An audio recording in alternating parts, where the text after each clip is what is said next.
বিসমিল্লাহির রহমানির রহিম। মাননীয় স্পিকার, আপনাকে ধন্যবাদ। আন্তরিক কৃতজ্ঞতা আপনার প্রতি এই জন্য আমি গর্বিত যে ঢাকা বিশ্ববিদ্যালয় মহসিন হলে আমরা একসাথে ছিলাম। আপনাকে আমরা বলতাম স্লোগান মাস্টার। স্বৈরাচার বিরোধী আন্দোলনে আপনি স্লোগান দিতেন, আমরা সেই স্লোগানে অংশগ্রহণ করতাম। মাননীয় স্পিকার, সময় যা দিয়েছেন কথা বলা যাবে না বুঝতে পেরেছি, দয়া করে খেয়াল রাখবেন একটু। এবং এই ক্ষেত্রে আমি মাননীয় সংসদ নেতা, মাননীয় প্রধানমন্ত্রী দৃষ্টি সহানুভূতিশীল একটু দৃষ্টি দেওয়ার জন্য অনুরোধ করছি। মাননীয় স্পিকার, 1971 সন এর সাথে জিয়াউর রহমান জড়িত, 1975 সন জিয়াউর রহমান জড়িত, 1990 সন বেগম খালেদা জিয়া জড়িত, 2024 সন আজকের প্রধানমন্ত্রী সংসদ নেতা জড়িত। অনেক ব্যাখ্যা রয়েছে। এই প্রত্যেকটা রাজনৈতিক পরিমণ্ডলে রাজনীতির বাঁকের সাথে বিপরীতমুখী দ্বান্দ্বিক রাজনীতির জটিল সমীকরণের একটা সম্পর্ক রয়েছে। এই জটিল সমীকরণের সমাধান হয়েছিল জিয়া পরিবার এবং বাংলাদেশ জাতীয়তাবাদী দলের হাত ধরে। অতএব সংক্ষেপে যদি বলতে হয়, সামগ্রিকভাবে সমষ্টিগতভাবে জিয়া পরিবারের কাছে, বিএনপির কাছে গোটা জাতি, আমি ব্যক্তিগতভাবে এই সংসদ কৃতজ্ঞতা ভাষায় আবদ্ধ থাকার কথা। কারণ এই বাংলাদেশের ইতিহাস থেকে জিয়া পরিবারের ইতিহাসকে যদি কেউ বিচ্ছিন্ন করে দেখার, খণ্ডিত করে দেখার চিন্তা করে, তাহলে সেই কথাই মনে করিয়ে দেয়। একটি কথা আছে, রাজনীতি থেকে যদি ধর্মকে বাদ দেওয়া হয় তাহলে কেবলমাত্র চেঙ্গিসের রাজত্বই কায়েম হয়। আর বাংলাদেশের ইতিহাস থেকে জিয়া পরিবারের বিএনপির রাজনীতি যদি বিচ্ছিন্ন করা হয় তাহলে সেই ইতিহাস হয়ে পড়ে অন্তঃসারশূন্য, সারশূন্য, ম্লান হয়ে যায়, কলুষিত হয়ে যায়। অতএব আমি আলাদা করে মহান রাষ্ট্রনায়ক জিয়াউর রহমানকে অভিনন্দন জানানো, বেগম খালেদা জিয়ার প্রতি কৃতজ্ঞতা পোষণ করা এবং আজকের যিনি জনগণের ভালোবাসার অর্ঘ্যমালায় গলায় পড়ে ভোটের মাধ্যমে যিনি এই সংসদকে অলঙ্কৃত করেছেন, সেই মহান নেতা মাননীয় প্রধানমন্ত্রীর আলাদা কোনো প্রশংসা করতে চাই না। 200-র বেশি সার্ভিস ও ফিচারে লেনদেনের সব বিকাশ অ্যাপে সম্ভব। কারণ এই প্রশংসার সাথে কোনো ব্যক্তি অথবা গোষ্ঠী জড়িত নয়, সমগ্র জাতি গোষ্ঠীর অহংকার এর সাথে সম্পৃক্ত। মাননীয় স্পিকার, জুলাই সনদ নিয়ে অনেক কথাবার্তা শুনলাম, অনেক কিছু দেখলাম। আমরা এক সময় স্বৈরাচার বিরোধী আন্দোলনে যথেষ্ট ভূমিকা রাখার সুযোগ আমাদের হয়েছিল। তখন ফেসবুক ছিল না, এই সমস্ত ইউটিউব ছিল না, যার জন্য এই ইতিহাসগুলি ধারণ করা হয় নাই। তবে জুলাই সনদটা কোনো কথামালার রাজনীতি নয়, অথবা কোনো শব্দ চয়ন অথবা শব্দের সমাহার নয়। এটি বাস্তব ধর্মিত একটি ব্যবস্থা, যেটি নিয়ে সেমিকলন, দাড়ি, কমা নিয়ে আমার বিরোধী দলের অনেক সংসদ সদস্য অনেক ধরনের কথাবার্তা বলেছেন।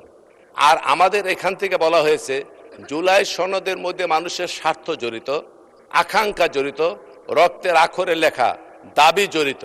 অতএব সেই দাবি পূরণ করতে হলে একটা পদ্ধতিগতভাবে এটির সমাধান করার দরকার। যেই কথাটি মাননীয় স্বরাষ্ট্রমন্ত্রী বলেছেন, আইনমন্ত্রী বলেছেন, অনেক সংসদ সদস্য বলেছেন, এটি এই জুলাই সনদকে বাস্তবায়নের জন্য পদ্ধতি নিয়ে আলোচনা করা দরকার। এই প্রসঙ্গে আরেকটি কথা আমি সংক্ষেপে বলতে চাই, যেহেতু সময় কম। পণ্ডিত জওহরলাল নেহেরু একটি কথা বলেছিলেন যে পাশ্চাত্য শাসন ব্যবস্থার সাথে আমাদের ভারতীয় শাসন ব্যবস্থার পার্থক্য হচ্ছে এই, ওদের শাসন ব্যবস্থা পদ্ধতি নির্ভর আর আমাদের শাসন ব্যবস্থা কান কথা নির্ভর। তো আমাদের বিরোধী দলের সদস্য যারা রয়েছেন, ওয়াকআউটের পূর্বে, পরে, কারণে, অকারণে দেখি কান কথা বলেন, কান কথা বলার পরে ফিস করে বলার পরে কোনো সময় ওয়াকআউট করেন, কোনো সময় বোধে তর্ক করেন। এই প্রত্যেকটি কান কথা নির্ভর। কাজে বাস্তবতে আসুন, সমস্যার সমাধানের দিকে যাই, যাতে মানুষের আকাঙ্ক্ষার পরিপন্থী আমরা কোনো কাজ না করি, সেই জন্য লক্ষ্য রাখব। মাননীয় স্পিকার, মাননীয় প্রধানমন্ত্রী সেই জুলাই সনদ মানুষের কল্যাণের জন্য, দেশ গঠনের জন্য কতগুলি স্টেপ নিচ্ছেন, কতগুলি কদম নিচ্ছেন, কতগুলি পদক্ষেপ গ্রহণ করেছেন। এই পদক্ষেপগুলি কি আপনারা জানেন? সেইগুলি কি? ফ্যামিলি কার্ড, কৃষক কার্ড, খেলোয়াড়দের প্রণোদনা দেওয়া, চাকরির বয়সসীমা 32 বছর করা, তারপরে আপনার খাল খনন কর্মসূচি, বৃক্ষরোপণ কর্মসূচি এবং সবচেয়ে বড় কথা শালীনতা ভদ্রতা বজায় রেখে রাজনীতির ইতিহাসে একটা গুণগত পরিবর্তন আনার জন্য প্রধানমন্ত্রী হওয়ার আগে নিশ্চিত হয়েছেন যে সংখ্যাগরিষ্ঠতার বদৌলতে উনি প্রধানমন্ত্রী হবেন। তারপরও বিপরীতমুখী রাজনৈতিক দলের সাথে উনি দেখা করেছেন বাড়িতে গিয়ে। এটা সৌজন্যতাবোধ, এটা কার্টেসি। এবং আর একটি কথা ক্ষুদ্র মনে হতে পারে, যেমন একজন মাথার টুপি পরে গেল সিকিউরিটির, উনি তুলে দিলেন, এটা খুব ক্ষুদ্র মনে হতে পারে। ট্রাফিক সিগন্যালে দাঁড়িয়ে গেছেন, এটা অনেক আপাত দৃষ্টিতে ক্ষুদ্র মনে হতে পারে, কিন্তু এই কোনোটা ঘটনায় ক্ষুদ্র নয়। এগুলি কেবলমাত্র লৌকিকতা নয়, কেবলমাত্র লোক দেখানো নয়, এইগুলি মানুষের মনোজগতের পরিবর্তন করে, মনোজাগতিক পরিবর্তন করে মানুষ যাতে চলমান যে সমস্ত ধারা, যে সমস্ত সংস্কার রয়েছে, সেইগুলির পরিবর্তনে যাতে মানুষের হৃদয়ে নিশ্চিত ভালোবাসার মাধ্যমে পরিবর্তন হয়, তারই একটা অনুকরণ। আমি এই প্রসঙ্গে আরেকটি কথা বলতে চাই মানুষ স্পিকার, সেটি হচ্ছে মাও সেতুংয়ের কথা আপনারা শুনেছেন। 1934 সনে মাও সেতুং একটা লং মার্চ করেছিলেন সে চীনে, এবং সেটা 1 বছর লেগেছিল শেষ করতে। 10,000 মাইলের মতো তারা লং মার্চ করেছিল 1 বছরের পর্যায়ক্রমে। এই মাও সেতুং লং মার্চ শুরু করার পূর্বে একটি বক্তব্য দিয়েছিলেন। সেই বক্তব্যের মধ্যে একটা লাইন লিখেছিলেন, উনি বলেছিলেন 1000 মাইলের লং মার্চ তো শুরু হয় কেবলমাত্র একটি কদম ফেলে, অর্থাৎ একটা স্টেপ, একটা পদক্ষেপ গ্রহণ করে কিন্তু 1000 মাইলের লং মার্চ শুরু হয়। ঠিক প্রত্যেকটি বড় কাজের প্রত্যেকটা পদক্ষেপ আছে, এই পদক্ষেপগুলি প্রধানমন্ত্রী বারবার নিয়ে যাচ্ছেন, যেটিকে অবলম্বন করে আমরা বহুদূর পর্যন্ত যেতে পারবো। অতএব এইটাকে ছোট করে দেখার, তাচ্ছিল্য করে দেখার কোনো কারণ নেই। আর একটি কথা বলি, অনেকে আন্দোলনে যোগদান করেছেন, কখন করেছেন, কোন সময় করেছেন, কোন অবস্থায় করেছেন, কোত্থেকে করেছেন আমরা জানি। কিসের নিচ থেকে আসছেন সেটাও বলতে চাই না, সবাই জানে। কখন এসেছেন সেটাও জানি না। এই প্রসঙ্গে আমি শুধু ছোট্ট একটি গল্প বলে আপনাদের বোঝাতে চেষ্টা করব। মাননীয় স্পিকার, এক শিক্ষক ছাত্রকে বলছে এদিকে আয়তো, বলে জি স্যার। বলে ওই বাড়ি থেকে একটা দাও নিয়ে আন। বলে কেন? বলে আমি ডাব খাবো। দাওটা নিয়ে আয়, দাওটা কেটে ডাব খাবো। তখন বলে স্যার, এখন যদি ডাব কাটার জন্য ওই বাড়ি থেকে দাও নিয়ে আপনার দিকে আসি, মানুষ মনে করবে শিক্ষকের দিকে দাবিত হচ্ছে দাও নিয়ে, বেয়াদব করবে, সে বুঝতে পারবে না এই দাও আমি কেমনে আনি। তখন বলতেছে ঠিক আছে তুই আমি আনি। দাওটা শিক্ষক গিয়ে নিয়ে আসলো। আসার পরে বলে এখন গাছের উপর উঠে নারিকেল পেরে আমার ডাবটা খাওয়া। বলে স্যার, এত বেয়াদব আমি শিখেছি, আপনি গাছের নিচে দাঁড়ায় থাকবেন আর মাথার উপরে আমি দাও নিয়ে উঠবো, মানুষের করবো, শিক্ষক দাঁড়িয়েছে নিচে, ছাত্র উঠছে উপরে মাথার উপরে, এটা স্যার সম্ভব না, এটাও ঠিক না। বলে ঠিক আছে, এটাও মানলাম। এখন শিক্ষক দাও আনছে, গাছের উপরে ডাবও কাটছে, পারছে। এইবার বলে কি ডাবরা কাইটা খা। এখন বলতেছে স্যার কয়বার বেয়াদবি করে, দুইবার দুইটা কথা রক্ষা করে নেয়, এইবার ডাবডা নেনে ছাত্র কাইটা ডাবডা খেয়ে ফেলছে। এখন ওই সম্মান দেখাতে গিয়ে যখন খালেদা জিয়াকে বন্দি করে, তারেক রহমানকে বিদেশে প্রেরণ করা হয়, হাজার হাজার লোককে খুন করা হয়, ইলিয়াস আলী উদাও হয়ে যায়, চৌধুরী আলম উদাও হয়ে যায়, জাকির উদাও হয়ে যায়, সুমন উদাও হয়ে যায়, এই সমস্ত আন্দোলন সংগ্রামের সময় যখন হত্যাকাণ্ড সংগৃহীত হয়, সেই বাইদের কিন্তু তেমন একটা অঙ্গন আমরা দেখা পাই নাই। কাজে হাজারো রক্তের বিনিময়ে ধারাবাহিক আন্দোলনের 16-17 বছর যা চললো, তার একেবারে শেষ এসে ওই ডাব কাটার মতো সুযোগ বুঝে আপনারা এইখানে অংশগ্রহণ করেছেন। এইখানে অংশগ্রহণ করে এই আন্দোলনকে কুক্ষিগত করার জন্য প্রতিদিনই সংসদে মাননীয় স্পিকার করে একটা কথা বলে, সনদ নিয়ে কথা বলেন। সনদও বুঝি, ব্যাখ্যাও বুঝি, সংস্কারও বুঝি, সংশোধনও বুঝি, কিছু বুঝার কিন্তু বাকি নাই।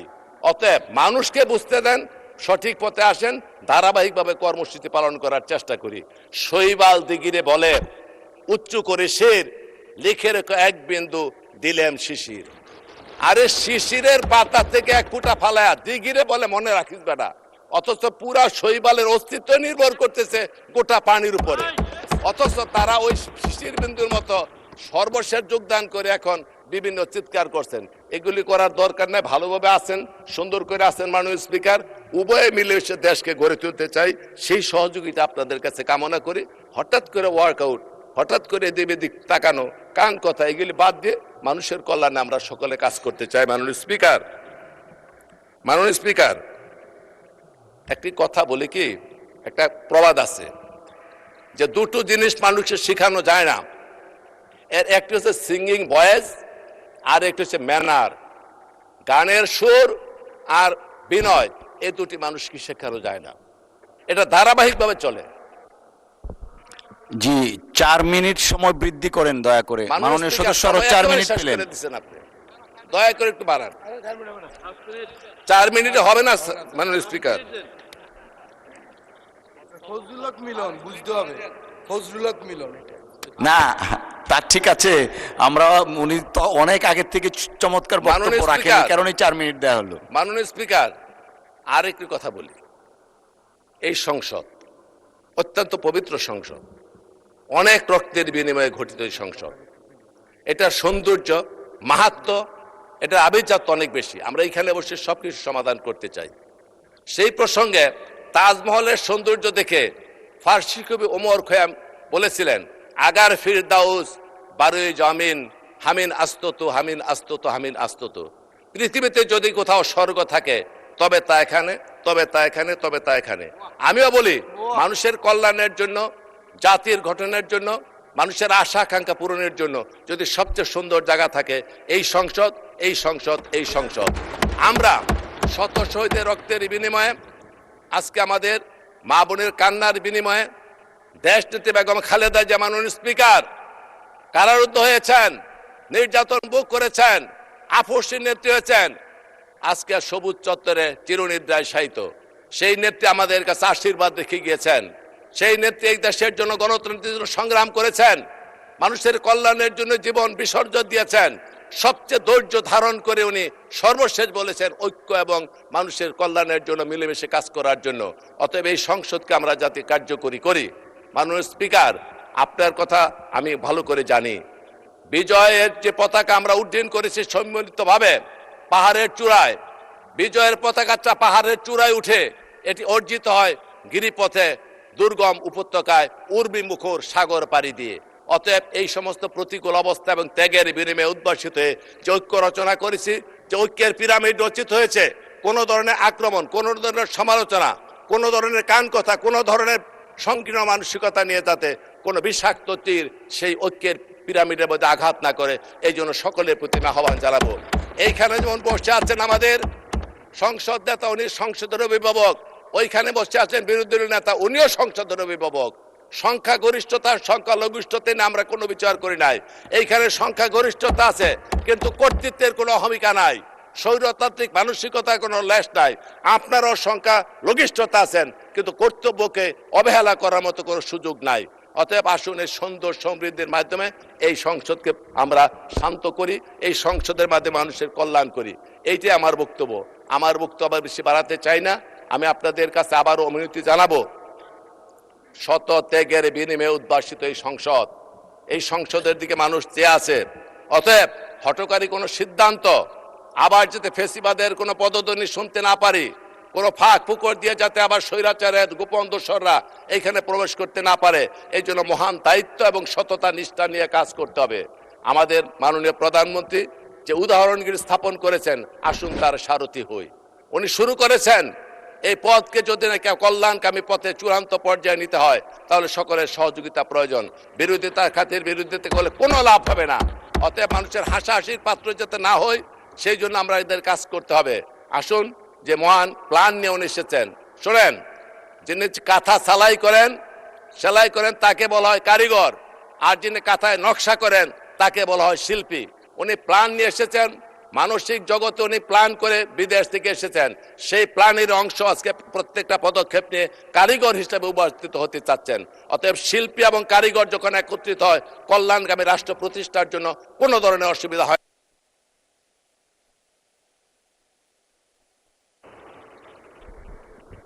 জি, বিরোধী চিফ হুইপ মহোদয়, 2 মিনিট। আমার মনে হয় বিরোধী দলের চিফ হুইপও এগ্রি থাকবেন। সবাই বক্তব্য শুনছে, 2 মিনিট দেওয়া হলো। আর সর্বশেষ মাননীয় স্পিকার, এলাকার লোকজনকে আন্তরিক ধন্যবাদ জানায়, ভোট দিয়ে নির্বাচিত করেছেন। আমি আলাদা কোনো ক্ষেত্র যে উন্নয়নের কথা বলবো না, সামগ্রিক জনগণের কল্যাণের জন্য যে সমস্ত কাজ আমার এলাকায় করা দরকার, আমি বিনয়ের সাথে মাননীয় প্রধানমন্ত্রীর মাধ্যমে সকল দপ্তরের মন্ত্রী মহোদয়ের কাছে অনুরোধ করব, আমি যখন যে কোনো কাজে যাব ব্যক্তিগত স্বার্থে নয়, মানুষের কল্যাণের জন্য সহানুভূতিশীল দৃষ্টি আকর্ষণ করে আমাকে সহযোগিতা করবেন। আগামীতে পথ চলতে চাই, একতে সারথি হতে চাই। প্রধানমন্ত্রী বলেছেন জনগণের সাথে থাকুন, জনগণের সাথে রাখুন, সেই কথা বলে আমরা পথ চলতে চাই। এই কথাটা কেন করতে মাননীয় স্পিকার? আর কোনো কারণ নাই, কারণ একটাই মাননীয় স্পিকার, সব করতে হবে জাতির কল্যাণে, মানুষের কল্যাণে, দেশের কল্যাণে। এর কারণ একটি, সেটি হচ্ছে সবার আগে বাংলাদেশ।